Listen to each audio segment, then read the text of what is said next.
राज ठाकरे यांचा महाराष्ट्र नवनिर्माण सेना हा पक्ष महायुती सरकारमध्ये सहभागी होणार आहे। या मुद्द्यावरून आता आरोप प्रत्यारोपांना सुरुवात झाली। एका मुलाखतीच्या दरम्यान मुख्यमंत्री देवेंद्र फडणवीस यांनी याबद्दल भाष्य केलं। मनसेला सत्तेत सोबत घेण्यात आम्हाला रस असल्याचं मुख्यमंत्री म्हणाले।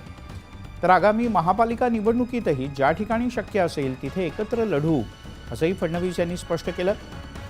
याच मुद्द्यावरून खासदार राऊत यांनी टीका केली। तर संजय राऊत यांना मनसेनं सुद्धा जोरदार उत्तर दिलंय।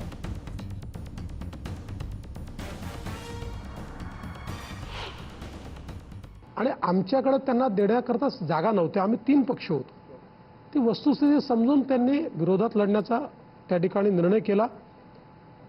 इतका मोठ्या प्रवाहाच्या विरोधात ते लढले, पण त्यांना मतं चांगले मिळाले आहेत। आपण बघा, त्यांच्या अनेक उमेदवारांनी अतिशय चांगले मतं घेतलेले आहेत। आणि मला असं वाटतं की त्यांचे आणि आमचे विचार हे मोठ्या प्रमाणात मेळ खातात। त्यामुळे सरकारसोबत त्यांना ठेवण्यात आम्हाला निश्चितपणे रस आहे, आम्हाला आनंद आहे। आणि महापालिकेच्या निवडणुकीमध्ये जिथे शक्य असेल तिथे आम्हाला सोबत येता आलं तर आम्ही प्रयत्न करू। राज ठाकरे यांना खेळवलं जात आहे। राज ठाकरे भाजपच्या हातातले खेळणं झालं हे आता स्पष्ट दिसतंय। देवेंद्र फडणवीस ठरवत आहेत त्यांनी काय करायचं हे।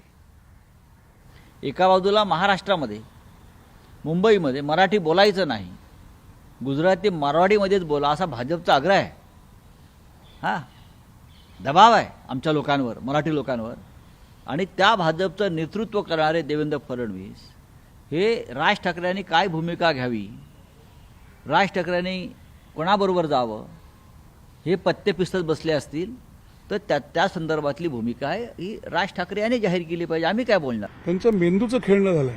सकाळी उठायचं, लोकांवर टीका करायच्या, कधीतरी म्हणा सकारात्मक बोला। महाराष्ट्राचे हे राजकीय संस्कार नाहीत, ही राजकीय संस्कृती नाही। फक्त उठायचं आणि फक्त टीका करायची। चुकलं असेल तर टीका नक्की करा, बरोबर असेल तर कौतुक करा ना, पण फक्त टीका करायची हा एक कलमी कार्यक्रम आहे। त्यामुळे त्यावर भाष्य करावं असंही मला वाटत नाही।